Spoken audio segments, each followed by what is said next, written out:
En Suisse, on adore l'eau minérale naturelle. Chaque habitante et habitant en consomme près de 110 litres par année, que ce soit au restaurant ou à la maison. Personnellement, je préfère l'eau gazeuse que l'eau du robinet. De temps en temps, je prends un petit peu d'eau. Ça aide à côté du vin. Glénier, là, c'est de chez nous aussi, il faut pas oublier. Moi, je suis toujours habitué à commander une bouteille d'eau. Un engouement pour l'eau minérale souvent encouragé par les restaurateurs. Bien sûr, il y a une technique. L'humain n'aime pas trop dire non. Donc si je viens directement à table en leur proposant une aignée verte, souvent, les gens ne sont pas trop attentifs, vont partir sur « oui, on vous prend, on vous fait confiance, on part sur une aignée verte ». Ici, c'est aussi possible de demander une carafe. Elle est facturée 1,50 franc si c'est la seule boisson commandée. Quant à l'eau minérale, notre restaurateur la revend 6 fois plus cher que ce qu'il l'achète. De quoi couvrir ses charges. En Suisse, la consommation d'eau minérale est stable, malgré les déboires de Aigné. On s'en souvient, la marque propriété de Nestlé s'est faite pincer alors qu'elle filtrait illégalement son eau. C'est clairement une tromperie pour le consommateur. Il peut se sentir vraiment floué. Une eau qui est commercialisée alors qu'elle ne devrait pas l'être. Un coup de tonnerre dans les foyers helvétiques, tant Aigné fait partie des marques iconiques. L'an dernier, toute la presse en a parlé. Les eaux minérales, ça c'est une grosse épine dans le pied de Nestlé, Monsieur Frex. Cette idée romantique qu'on peut prélever à la source l'eau pure et la mettre en bouteille sans aucune intervention et d'assurer la sécurité alimentaire, c'est une idée romantique, ça ne résiste pas à la réalité de l'activité humaine. Et depuis cette déferlante médiatique, pas grand-chose. Ni les autorités ni Nestlé n'ont communiqué d'éléments réellement nouveaux. Alors pour prendre la mesure du scandale, il faut se tourner vers la France, où la multinationale possède notamment Perrier, Contrex ou Vittel. L'affaire Nestlé est en train de devenir un terrible scandale d'État. Qui gouverne réellement la France ? L'État et ses élus ou les multinationales et leurs lobbies ? Pour comprendre comment tout a débuté ici, direction Paris. À 2 pas de la Seine, voilà la maison de la radio. Pour la journaliste Marie Dupin, tout commence par un document qu'elle se procure en janvier 2024. C'est un compte-rendu d'une réunion entre des membres des ministères de la Santé, de l'Industrie et le cabinet de la Première ministre. Il est indiqué que le gouvernement accorde à la multinationale Nestlé la possibilité d'utiliser des filtres non conformes, c'est-à-dire non réglementaires, c'est-à-dire des filtres illégaux. Donc voilà, le point de départ, c'est ce document. Et derrière, il y a toute une enquête pour comprendre c'est quoi ces filtres, depuis combien de temps ils sont utilisés, quel est le rôle du pouvoir politique, pourquoi Nestlé a mis en place des filtres non conformes dans ses usines. Pour la journaliste de France Info, c'est le début d'une enquête tentaculaire. Il y avait plusieurs types de filtres qui étaient installés dans les usines, des filtres à charbon, des filtres UV et de la microfiltration avec des seuils qui sont interdits, c'est-à-dire de la microfiltration très filtrante. En France, Nestlé administrait donc plusieurs traitements à ses eaux minérales. Pourtant, la loi est très claire. Une eau minérale naturelle ne doit pas subir ces traitements. Sinon, on considère que c'est une simple eau potable, comme celle du robinet. Nestlé savait que c'était illégal puisque dans ses usines, les filtres n'étaient pas visibles.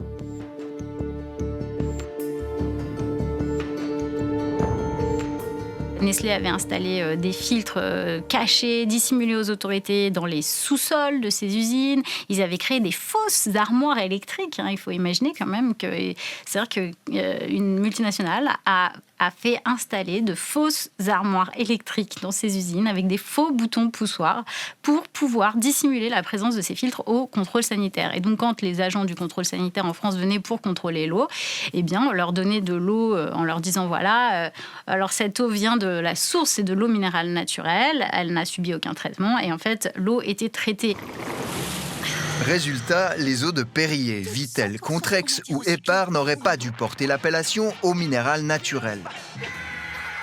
Mais Nestlé aurait gagné vraisemblablement beaucoup moins d'argent. Avec de plus petites bulles.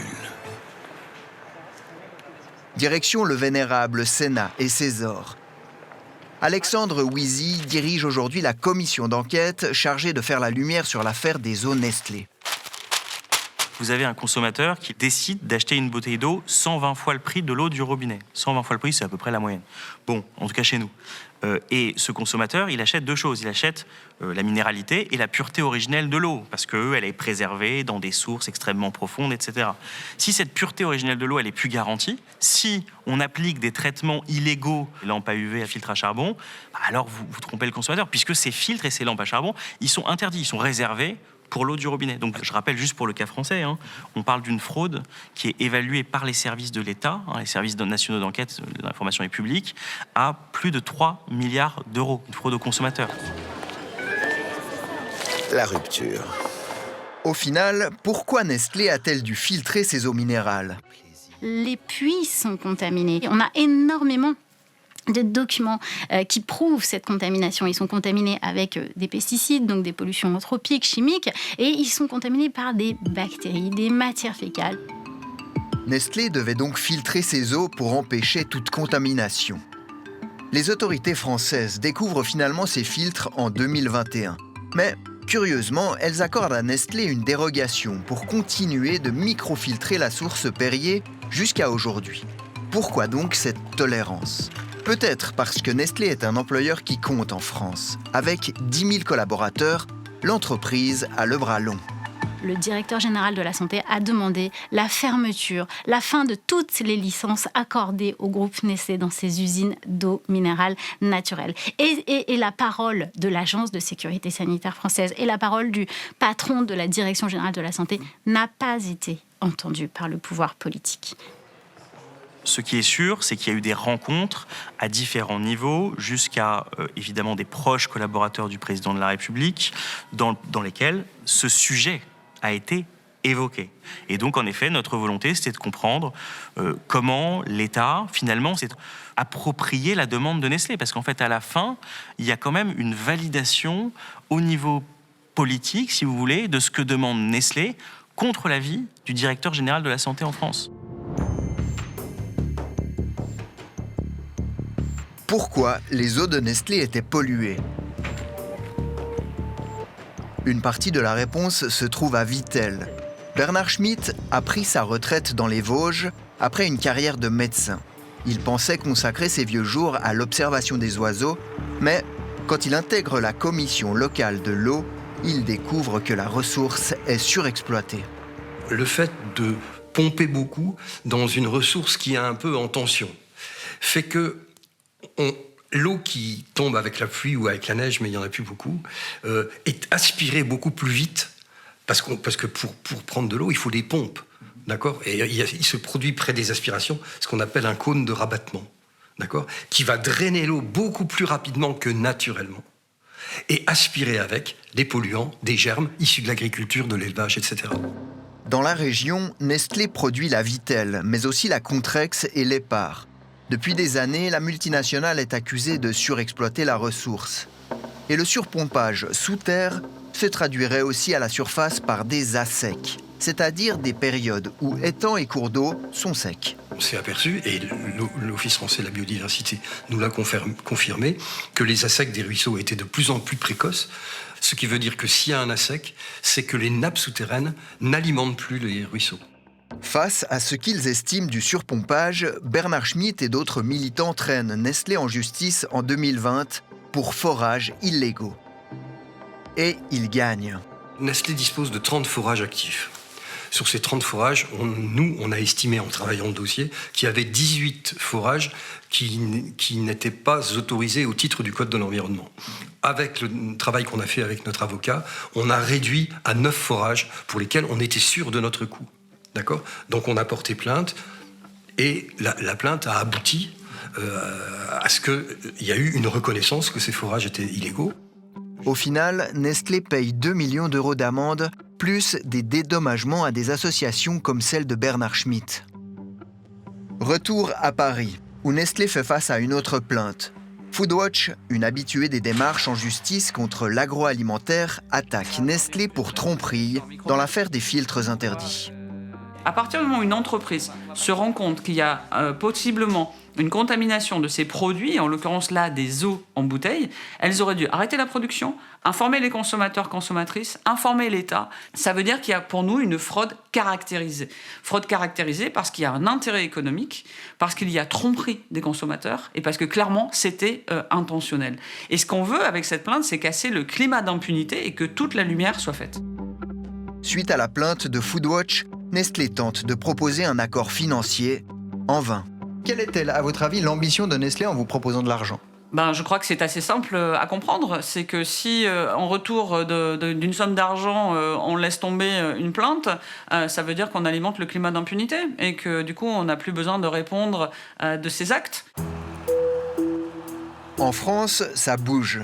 En Suisse, difficile à dire. La découverte de filtres au charbon actif chez Enier en 2020 choque une partie de la population. Elle pousse aussi Nestlé à se tourner vers la Confédération pour obtenir une dérogation pour ces filtres. Dans son lobbying, la multinationale peut compter sur l'Association suisse des eaux minérales, dont le comité est présidé par le directeur de Nestlé Waters. L'association organise régulièrement des événements destinés aux politiques, comme le 19 mars dernier à Berne, avec une rencontre centrée sur l'anniversaire des 120 ans des eaux Enier. Qui dure depuis plus de 120 ans. L'association a de nombreux relais au Palais fédéral. Au 10 mars, elle affichait parmi ses membres 13 parlementaires, tous issus du camp bourgeois, parmi lesquels les influents Magdalena Martullo-Blocher ou Philippe Mathias Bregui. Des parlementaires qui sont tenus de déclarer leur lien d'intérêt. Mais sur les 13, seul Martine Candinas l'a fait. Pour les autres, rien. Pour le moins étonnant. À croire que le secteur de l'eau minérale n'est pas aussi pur et transparent que ses publicités. Finalement, malgré le lobbying de Nestlé, la loi n'est pas modifiée et les filtres sont enlevés 2 ans et demi plus tard. Durant cette période, les consommateurs ont donc acheté une eau qui n'était pas dangereuse pour la santé, mais qui n'était pas de l'eau minérale naturelle. Pour tenter de comprendre ce qui s'est joué, nous avons demandé, comme la loi le permet, d'avoir accès aux échanges entre Nestlé, les autorités fédérales et le chimiste cantonal vaudois, l'homme qui a découvert les filtres en question. Habituellement, une demande de ce type prend quelques semaines. Là, ça fait plus d'1 an que ça dure et nous n'avons encore rien reçu. En juin 2024, le chimiste cantonal a dénoncé l'entreprise auprès du ministère public. Un fait rare qui pourrait être le signe de la gravité de la situation. Mais il a refusé notre demande d'interview. Quant à Nestlé, la multinationale tente seulement de rassurer sur la situation actuelle suite au retrait des filtres à charbon. Ces éventuelles nanotraces ne présentent donc aucun risque pour la santé. Car on s'en souvient, en mai 2024, ABE avait trouvé des traces de pesticides et d'herbicides dans une bouteille d'Enier. Le point le plus intéressant de ce test, eh bien, ce sont les résultats pour l'eau d'Enier. Oui, alors l'Enier plate que nous avons acheté contient 2 métabolites de chlorothalonil, on est dans l'ordre du microgramme par litre, et 2 métabolites de chloridazone, qui est un herbicide, aussi dans des quantités similaires. Face à l'accumulation de nuages dans le ciel, Nestlé semble vouloir se distancer de sa branche eau minérale, à tel point qu'en automne dernier, elle en a fait une entité autonome. L'image de la Suisse est profondément liée à celle de l'eau. Ses glaciers immaculés, sa neige, ses lacs et ses eaux minérales. À la fin du XVIIIe et au XIXe, et puis au XXe surtout, l'industrie des stations climatiques et thermales commence à prendre son essor. Les usagers n'ont plus droit de se servir directement sur la source, mais les industriels proposent à qui le souhaite de retrouver les bienfaits de l'eau à travers une vente en bouteille. Et l'eau devient un bien de consommation et aussi un marqueur de distinction sociale. Quand l'eau du robinet est bonne à boire, le fait d'acheter de l'eau en bouteille signifie apporter quelque chose de plus à sa table et à sa consommation personnelle. Donc, les curistes ramènent chez eux de l'eau minérale pour emporter à la maison leurs bienfaits, mais aussi pour marquer leur classe sociale. L'eau minérale est alors vue comme un bien précieux, quasi magique.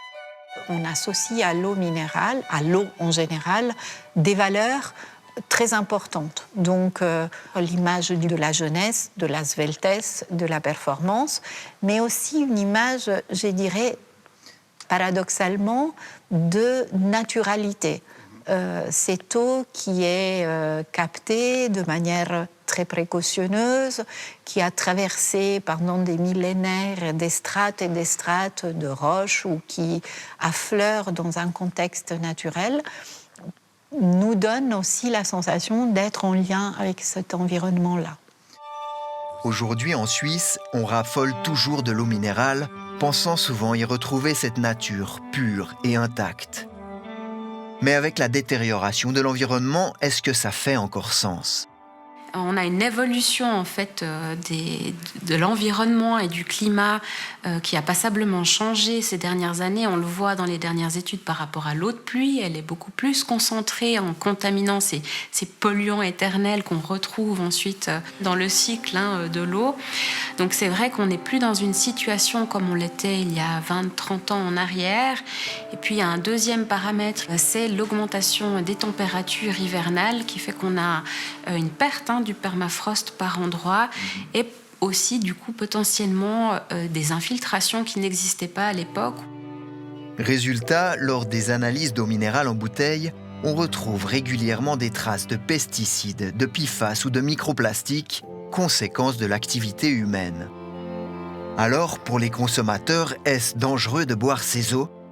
Alors, ils ne sont pas dans un danger aigu, on est plutôt dans une problématique de type chronique et à l'échelle de population, c'est-à-dire on se pose la question de l'eau qu'on distribue globalement à la population, c'est des polluants qui vont s'ajouter à toute une série d'autres polluants auxquels on est exposé. Donc le but, évidemment, c'est un problème de santé publique, c'est de réduire globalement la quantité de polluants qu'on fait entrer en contact avec les gens. Donc on n'est pas dans un danger immédiat, mais c'est plus une réflexion de type sociétal, de type générationnel. Avec l'augmentation des polluants dans la nature, faut-il autoriser les traitements sur l'eau minérale, comme le demande Nestlé par exemple ? Aux États-Unis, c'est déjà possible de vendre sous l'appellation eau minérale des eaux qui sont dépolluées. Mais alors pourquoi payer des centaines de fois plus cher une eau qui ressemblerait autant à celle du robinet ? En Suisse, une autre solution existe. Je pense que boire de l'eau minérale en bouteille en Suisse, ça n'a vraiment pas de sens. On a une eau de robinet d'excellente qualité, très contrôlée. Donc il n'y a aucune vraie raison pour consommer de l'eau en bouteille.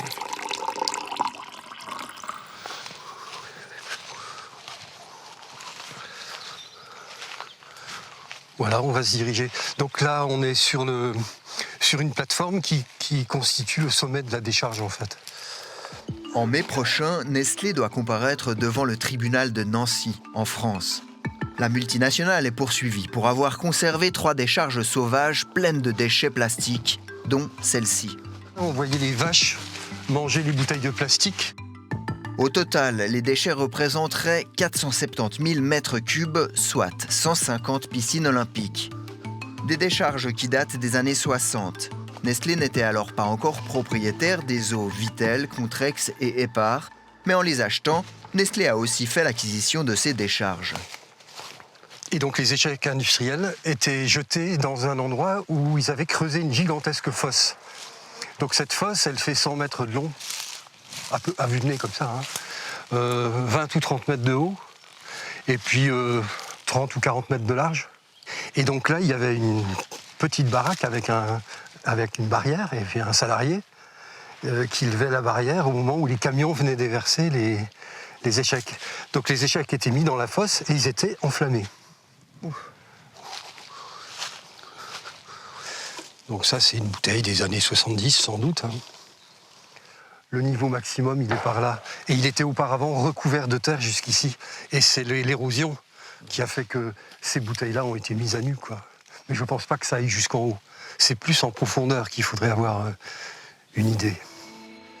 Abandonné ici depuis des dizaines d'années, le plastique a eu le temps de se détériorer. Nestlé est ainsi poursuivi pour avoir, selon la plainte, laisser s'écouler dans les eaux superficielles et souterraines des particules de microplastiques à des concentrations rendant toute vie aquatique impossible.